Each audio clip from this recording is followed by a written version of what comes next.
BNP মহাসচিব মির্জা ফখরুল ইসলাম আলমগীরের সঙ্গে বাংলাদেশে নিযুক্ত রাশিয়ার রাষ্ট্রদূত গ্রিগরি ভিসখোজিন সাক্ষাৎ করেছেন। রোববার সকালে রাজধানীর গুলশানে বিএনপি চেয়ারপারসনের রাজনৈতিক কার্যালয়ে অনুষ্ঠিত হয় এই বৈঠক। বৈঠক শেষে সাংবাদিকদের মুখোমুখি হয়ে নানা বিষয়ে কথা বলেন বিএনপির স্থায়ী কমিটির সদস্য আমির খসরু মাহমুদ চৌধুরী। তিনি জানান, দুদেশের মধ্যে জাতীয় স্বার্থ সংশ্লিষ্ট নানা বিষয় আলোচনা হয়েছে। এর মধ্যে সবচেয়ে গুরুত্বপূর্ণ যে বিষয়গুলো রয়েছে, যেমন নির্বাচন, এনার্জি এবং দুদেশের সংস্কৃতি বিনিময়।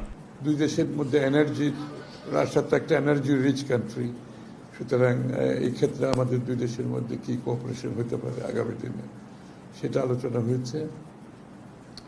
আর কালচারালি রাশিয়ার তো অনেক রিচ, তাদের অনেক ঐতিহাসিক দেশ, সেখানে বাংলাদেশের সাথে সেখানেও তারা কাজ করতে চায়।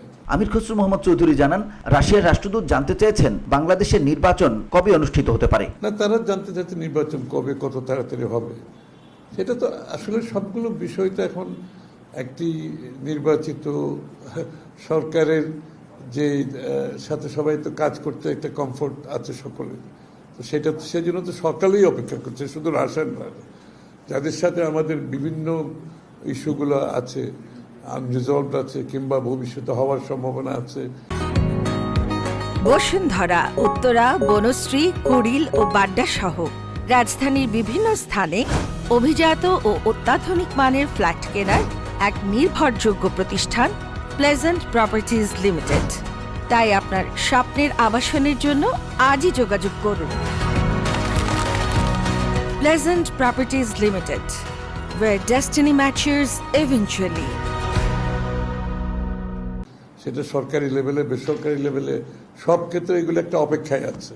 তো তারা সবাই চাচ্ছে নির্বাচনের মাধ্যমে নির্বাচিত সরকার আসলে এই সিদ্ধান্তগুলো নিতে অনেক সহজ হয়ে যাবে, এবং এই সিদ্ধান্তগুলো তো অনেকগুলো স্বল্পমেয়াদী সিদ্ধান্ত না, অনেকগুলো দীর্ঘমেয়াদী, মধ্যমেয়াদী সিদ্ধান্ত আছে। তো স্বাভাবিকভাবে তারা অপেক্ষা করছে সবাই নির্বাচনের জন্য, নির্বাচিত সরকারের জন্য। বিএনপি মহাসচিব ছাড়া এই বৈঠকে উপস্থিত ছিলেন দলটির স্থায়ী কমিটির সদস্য আমির খসরু মাহমুদ চৌধুরী এবং সাংগঠনিক সম্পাদক শামা ওবায়েদ।